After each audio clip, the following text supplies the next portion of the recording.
Ekonomi RI tumbuh saat ini. Orang Gerindra puji tim Jokowi, pahlawan rakyat. Wakil Ketua Umum Partai Gerindra menyebut tim ekonomi pemerintahan Presiden Joko Widodo layak disebut sebagai pahlawan dalam menghadapi pandemi virus corona COVID-19.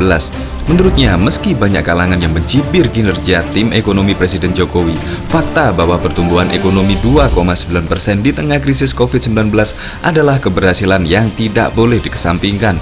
Karena di saat pengaruh pandemi COVID-19 yang berpengaruh besar terhadap perekonomian nasional dengan adanya kebijakan PSBB di Jakarta dan kota-kota besar lainnya yang jadi pusat aktivitas perekonomian yang punya pengaruh besar dengan tumbuh perekonomian nasional, katanya dalam keterangan tertulisnya Jumat 5 Juni 2020. Selain itu, terkait dengan melesetnya prediksi postur APBN tahun 2020, ia menilai hal tersebut wajar.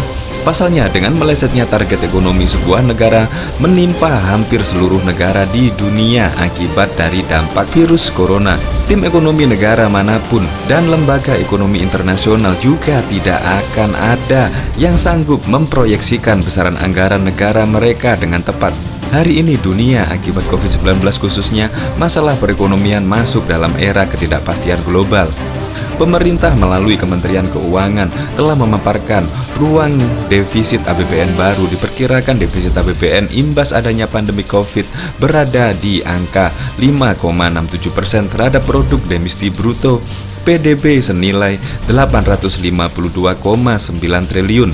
Tekor APBN tahun 2020 diproyeksi 6,27% atau semakin lebar dari prediksi sebelumnya yang tertuang pada Perpres 54 2020 sesuai belit itu.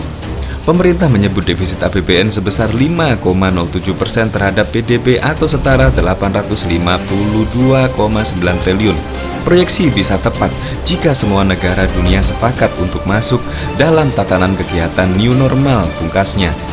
Meski diakui pandemi COVID-19 cukup menggoncang Indonesia di 3 bulan pertama 2020 sehingga membuat pertumbuhan ekonomi terkoreksi menjadi 2,97% dari tahun sebelumnya sebesar 5%. World Bank, Bank Dunia masih mengakui kita termasuk ekonomi yang resilient tangguh di antara ekonomi lain.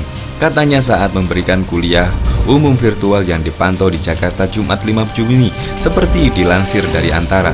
Menurut Luhut, ketangguhan ekonomi Indonesia bisa dilihat dari nilai tukar rupiah terhadap dolar Amerika Serikat yang semakin menguat dari hari ini, sudah berada di kisaran 13 ribuan. Anda lihat rupiah sudah 13.000 sekian. 2-3 minggu terakhir ini sudah ada capital inflow 1,5 miliar dolar AS dengan 1,2%. Banyak indikasi lain yang membaik. Apa kita sudah sempurna? Ya belumlah. Tapi kalau dibilang kita tidak mengerjakan dengan benar, market yang akan membaca, katanya.